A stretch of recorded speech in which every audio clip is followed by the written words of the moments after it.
ব্রাহ্মণবাড়িয়ার বাঞ্ছারামপুরে হয়ে গেল জাতীয় হিফজুল কোরআন প্রতিযোগিতা। উৎসবমুখর পরিবেশে প্রথমবারের মতো শনিবার দড়িকান্দি ইউনিয়নের ইমামনগর জামিয়া ইসলামিয়া কওমি মাদ্রাসার উদ্যোগে এই আয়োজন হয়।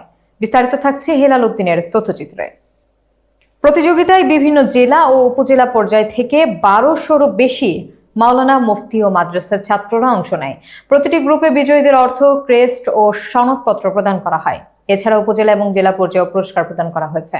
মাদ্রাসাটির প্রতিষ্ঠাতা সভাপতি আব্দুস সাত্তারের সভাপতিত্বে এতে প্রধান অতিথি ছিলেন হোফাজ্জুল কোরআন ফাউন্ডেশন বাংলাদেশের সভাপতি শায়েখ কারি আব্দুল হক।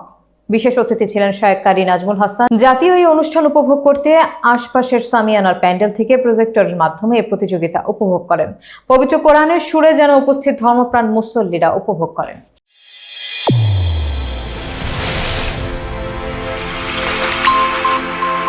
চ্যানেল A1 হৃদয়ের স্পন্দন।